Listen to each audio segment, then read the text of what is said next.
Salam sejahtera Malaysia. Salam sejahtera tuan-tuan dan puan-puan. Hari ini rakyat Malaysia bakal digemparkan dengan berita panas, berita tergempar dan berita mengejutkan seluruh Malaysia. Berita politik, ekonomi dan perkembangan Malaysia segalanya ada di dalam channel ini untuk semua keluarga Malaysia yang dicintai dan dikasihi. Mari kita menonton video ini. Sebelum itu, sila pertimbangkan untuk tekan butang like, komen, share dan subscribe serta aktifkan lonceng notification supaya anda tidak ketinggalan dengan info-info terkini daripada channel ini. Berita kita akan bermula dalam kiraan 1, 2, 3. Berita bermula sekarang. Salam sejahtera kepada seluruh rakyat Malaysia. Berita hari ini dipetik daripada Malaysia Kini. Ulasan PH dan BN wajar selamatkan Malaysia. Berita penuh, kini sudah rasmi, Pakatan Harapan PH memenangi jumlah kerusi terbesar pada PRU ke-15, namun ia tidak mampu membentuk kerajaan secara bersendirian. Ketika jalan yang terbuka di depan adalah bekerjasama dengan parti lain, sangat wajar untuk PH diberi peluang terawal untuk cuba membentuk kerajaan. Itu bermakna PH tidak boleh bersendirian dengan pasukannya, perjuangannya, manifestonya, dan kepimpinannya sahaja. Demi Malaysia yang kembali gemilang, PH mesti mendekati sama ada BN, PN, ataupun parti-parti di Borneo. Dalam keadaan sekarang, usaha adalah lebih mudah jika PH cuba bersama Barisan Nasional BN. Apakah dengan kerjasama itu, PH boleh dianggap lari daripada prinsipnya menentang rasuah dan kezaliman? Jawapannya, tidak sama sekali.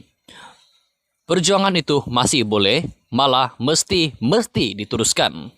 Sementara itu, adakah BN akan kekal dengan amalan menyeleweng dan salah lakunya jika bersama dengan PH sebagai pentadbir negara? Sekali lagi, dalam keadaan sekarang, ia boleh diragui. Dengan kekalahan yang mengejutkan semalam, sudah tentu BN melakukan muhasabah secara drastik. Muhasabah itu dapat dilakukan walaupun ketika ia menjadi kerajaan bersama PH. Bahkan proses pembersihan itu lebih mudah untuk dilaksanakan dalam keadaan tersebut. BN boleh berganding bahu dengan PH bagi membersihkan negara daripada kejahatan rasuah.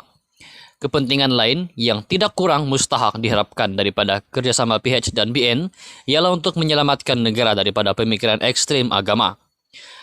Antara ancaman besar yang sedang dihadapi ummah sekarang ialah kecenderungan kumpulan tersebut yang suka melabel orang Islam yang tidak sehaluan dengan gelaran jahat seperti munafik, fasik, kafir dan seumpamanya. Perbezaan politik dijadikan ukuran buat mereka menilai akidah umat Islam. Mereka sangat yakin bahawa hanya Muslim yang berfahaman seperti mereka saja betul dan dirahmati Tuhan, manakala yang selainnya dilabel sebagai kumpulan yang akan mendekam di neraka. PH dan BN mesti menyelamatkan Malaysia daripada pemikiran sebegitu melalui pembentukan kerajaan yang ada di dalamnya PN atau sekurang-kurangnya salah satu parti dalam gabungan berkenaan. Malaysia memerlukan kesederhanaan sesuai dengan semangat yang dianjurkan Islam, di samping bertungkus lumbus membangunkan semula ekonomi negara dan rakyat. Dengan kerjasama PH dan BN, parti kecil yang lain akan mudah mendekat serta bekerjasama mengukuhkan kerajaan khususnya dari Sabah dan Sarawak. Selamatkan Malaysia. Sekian saja perkongsian berita untuk hari ini. Kita jumpa lagi di video yang seterusnya. Stay safe, stay healthy. Bye-bye. Salam sejahtera kepada seluruh rakyat Malaysia. Berita hari ini dipetik daripada Malaysia Kini. Ulasan PH dan BN wajar selamatkan Malaysia. Berita penuh, kini sudah rasmi, Pakatan Harapan PH memenangi jumlah kerusi terbesar pada PRU ke-15, namun ia tidak mampu membentuk kerajaan secara bersendirian. Ketika jalan yang terbuka di depan adalah bekerjasama dengan parti lain, sangat wajar untuk PH diberi peluang terawal untuk cuba membentuk kerajaan. Itu bermakna PH tidak boleh bersendirian dengan pasukannya, perjuangannya, manifestonya, dan kepimpinannya sahaja. Demi Malaysia yang kembali gemilang, PH mesti mendekati sama ada BN, PN, ataupun parti-parti di Borneo. Dalam keadaan sekarang, usaha adalah lebih mudah jika PH cuba bersama Barisan Nasional BN. Apakah dengan kerjasama itu, PH boleh dianggap lari daripada prinsipnya menentang rasuah dan kezaliman? Jawapannya, tidak sama sekali. Perjuangan itu masih boleh, malah mesti diteruskan. Sementara itu, adakah BN akan kekal dengan amalan menyeleweng dan salah lakunya jika bersama dengan PH sebagai pentadbir negara? Sekali lagi, dalam keadaan sekarang, ia boleh diragui. Dengan kekalahan yang mengejutkan semalam, sudah tentu BN melakukan muhasabah secara drastik. Muhasabah itu dapat dilakukan walaupun ketika ia menjadi kerajaan bersama PH. Bahkan proses pembersihan itu lebih mudah untuk dilaksanakan dalam keadaan tersebut. BN boleh berganding bahu dengan PH bagi membersihkan negara daripada kejahatan rasuah. Kepentingan lain yang tidak kurang mustahak diharapkan daripada kerjasama PH dan BN ialah untuk menyelamatkan negara daripada pemikiran ekstrim agama.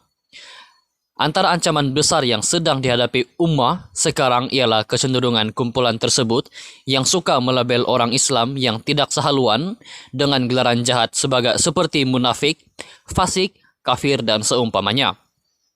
Perbezaan politik dijadikan ukuran buat mereka menilai akidah umat Islam. Mereka sangat yakin bahwa hanya Muslim yang berfahaman seperti mereka saja betul dan dirahmati Tuhan, manakala yang selainnya dilabel sebagai kumpulan yang akan mendekam di neraka. PH dan BN mesti menyelamatkan Malaysia daripada pemikiran sebegitu melalui pembentukan kerajaan yang ada di dalamnya PN atau sekurang-kurangnya salah satu parti dalam gabungan berkenaan. Malaysia memerlukan kesederhanaan sesuai dengan semangat yang dianjurkan Islam, di samping bertungkus lumbus membangunkan semula ekonomi negara dan rakyat. Dengan kerjasama PH dan BN, parti kecil yang lain akan mudah mendekat serta bekerjasama mengukuhkan kerajaan khususnya dari Sabah dan Sarawak. Selamatkan Malaysia. Sekian saja perkongsian berita untuk hari ini. Kita jumpa lagi di video yang seterusnya. Stay safe, stay healthy. Bye-bye.